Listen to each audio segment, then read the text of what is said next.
Happy Saraswati পুজো সবাইকে। আমার গলার ভয়েসটা কিন্তু ইগনোর করো। গলার অবস্থা খুব খারাপ। এখানে কিন্তু সকালবেলায় রেডি হয়ে কিন্তু চলে গেছিলাম পুজোর জোগাড় করতে।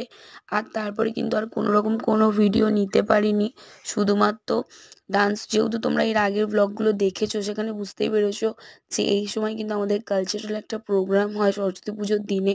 তার জন্য কিন্তু এই বাচ্চাগুলোকে রেডি করানো, তাদের স্টেজ অবধি পৌঁছে দেওয়া, তার কারণে কিন্তু আমি ভিডিওগুলো কিছুই নিতে পারিনি। শুধুমাত্র পিকগুলো তোমাদের সাথে শেয়ার করেছি। আর কেমন লাগছে ড্রেস আপগুলো আমাকে একটু কমেন্ট করো।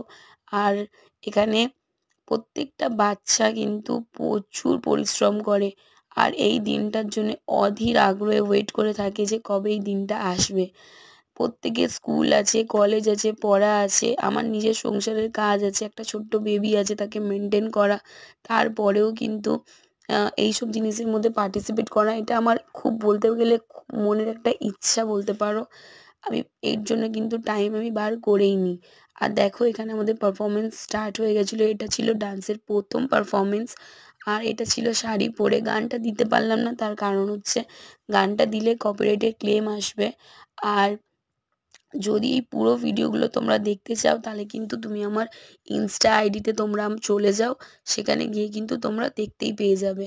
আর কেমন ডান্সগুলো হচ্ছে সেটা পুরো ভিডিও না দেখলে, গানটা না শুনলে তোমরা বুঝতে পারবে না। আর এই সত্যি কথা বলছি, আমার কাছে সরস্বতী পুজো মানে কিন্তু এটাই। অনেকে বাইরে ঘুরতে যায়, এনজয় করে, কিন্তু আমার গ্রুপের প্রতিটা বাচ্চা এই শুধুমাত্র এই দিনটার জন্য ওয়েট করে থাকে। ওদের কাছে, আমার কাছে সরস্বতী পুজো মানে কিন্তু এটাই। আমরা এইভাবেই এনজয় করি এই দিনটাকে। আর সত্যি কথা বলতে খুব মেমোরেবল থাকে এগুলো। আমি আজ 6-7 বছর ধরে এই প্রোগ্রামটা হচ্ছে, এইভাবেই আমরা চালিয়ে যাচ্ছি। আগামী দিনেও চেষ্টা করব আরও ভালো করার। অনেকটা পরিশ্রম লাগে, অনেকটা পরিশ্রম, যেটা মানে বলার বাইরে। আমার গলা শুনে বুঝতেই পারছো আমার গলার কি অবস্থা। শুধুমাত্র এদের পিছনে টাইম দেওয়া, ঘরের কাজ এসব করতে করতে কিন্তু নিজের হেলথের পর্যন্ত খেয়াল রাখার টাইম থাকে না। সত্যি খুব ভালো লাগে, বিশ্বাস করো। আমি এইভাবেই এত ভালোভাবে এনজয় করি না, এরকমভাবে হয়তো ঘুরতে গেলেও এনজয় করতে পারতাম না। তারপরে এই বাচ্চাগুলোকে এবং আমাকে যথেষ্ট এখানে সম্মান দেওয়া হয়। এখানে ছোট ছোট গিফটসগুলো দেয়, যেগুলো একটা অন্যরকম ফিলিং দেয়। প্রথমে এখানে আমাকে দেওয়া হয়েছিল ট্রফি এবং এই প্রত্যেকটা বাচ্চাকে দেওয়া হয়েছিল মেডেল।